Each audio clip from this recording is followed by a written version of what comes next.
一个文艺性质的 CG 动画被误传成了潜艇事件揭秘，为什么受众非要认为这就是实锤真相？辟谣都不管用。各位网友，大家好，我是小飞。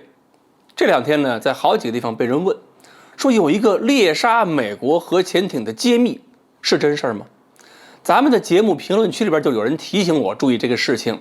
另外呢，在北京一个著名的论坛，当然也是在学术圈内比较著名啊，不是一个比较小众的一个。这个微信群里边呢，也有朋友问过。另外就是海外一些华人朋友也把这个事儿交给我，问问是不是真的。什么事儿？就是有一个 UP 主做了一个视频，用了一些个这个素材，加上自己做的 CG， 以康涅狄格号这次的事故为背景，虚构了一个解放军各种力量猎杀美国核潜艇的故事。这个呢，要说谣言也不算是谣言吧，应该算是一种架空性质的文艺创作。但是可能作者没有说明白这个视频的性质，就有很多人以为这是真的，并且以这个视频为基础，弄出了一段微信对话。这个微信对话传的到处都是。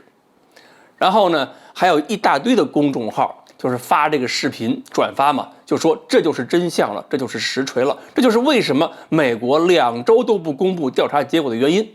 我一看这个视频呢，作者肯定是不懂技术的，而且是绝对的不懂，一点都不懂，就找了点新闻事件凑在一起，所以呢里边存在着大量的技术概念错误，想找一点对的都找不到。比如说，潜艇是被中国观澜号激光反潜卫星发现的，对不起啊，观澜号还没有完成研制，还没发射呢。而且蓝绿激光对水下地形成像，一方面呢对水体的这个水质啊，比如说这浑浊程度啊，还有波浪起伏啊，表面的泡沫等等，要求的特别高。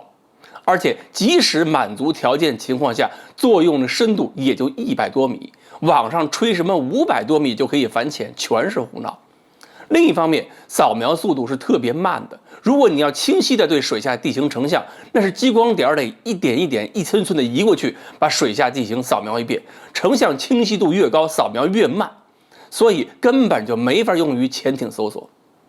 还说了，说是光纤水听器阵列捕获潜艇的声音，经过了济南的国家大数据中心做出比对，上海临港新区的超算中心精确定位。其实稍微有一点点反潜常识就知道，水听阵列发现目标的声音以后，要对比目标声纹，就是个简单的数据库比对就行了。潜艇上也好，反潜直升机也好，驱逐舰上也好，这些个声纹库大家都有，自己的舰上、飞机上就能对比。你要这个大数据中心干什么？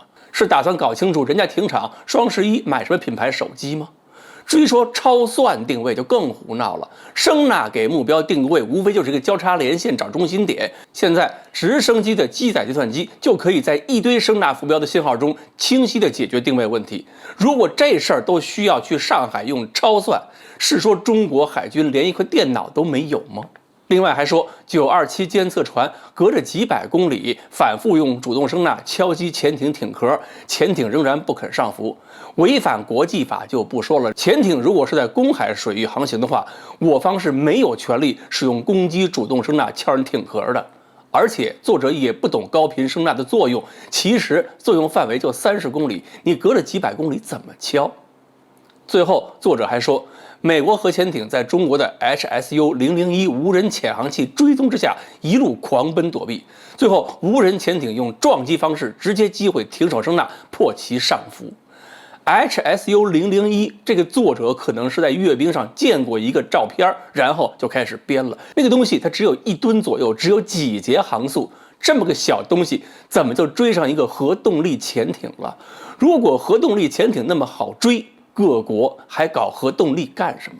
而且那东西不是鱼雷啊，这么一个小东西撞上海狼，也就相当于一个乒乓球慢慢的滚动碰上一个铅球，怎么就能把铅球撞伤了？所以呢，这个视频就是一个新闻素材的盲目堆积，一点常识都没有。至于说这么多公众号、这么多读者信了转发了，倒也不奇怪，毕竟我们这么多年来面向社会的军事技术科普做得太少，效果不佳，很多都是走过场、走形式的。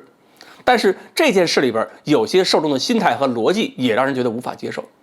有网友看完视频之后就惊呼啊，这是谁拍的？谁能了解这些事儿？谁有资格拍？难道心里没数吗？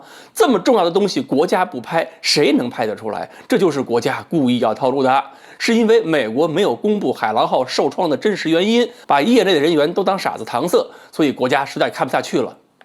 天哪，到底谁把谁当傻子了？哪个业内的会说这么没有常识的故事？有意思吗？其实就是很多人看到了一个符合他们胃口的故事或者谣言，就要脑补出各种自己幻想的根据和理由，再把这个故事和谣言尽可能说得合理化，变成了一种自我感动、自我麻痹和自我欺骗了。潜艇问题如此，很多其他问题都是如此。前一段时间呢，也是比较长的时段嘛，这样的一个一个所谓的实锤，一个一个所谓的揭秘，骗了不少的流量和钱包。其实骗流量、骗钱包、骗眼球都是小事儿，更大的影响是这种东西多了，会让太多的人活在梦里，相当于给自己画符念咒，然后觉得自己掌握了真理，并且刀枪不入了。那么未来这些人就会对国家有不切实际的期望和要求。如果他们感觉到期望的东西离自己还很远，很多人不会发觉是自己搞错了，而是会抱怨国家为什么这么怂，为什么不敢这么做，为什么不敢那么做。我们已经让美国、日本胆寒了，我们已经让美国、日本被全世界孤立了，我们还在忍什么？我们还在等什么？所以这种思维方式是爱国还是给国家添堵？我们都期望国家强大，愿意亲眼看到梦想变成现实，但是强大的现实并不是做梦、写故事、造谣言能够造得出来的。国家的强大也需要我们每个人心里的强大，至少我们不能让我们自己的心态太印度了。好，一则假消息背后体现的受众心理会对国家有什么影响？今天呢，我们就聊到这里，欢迎大家继续关注我们的栏目，我们下期再说。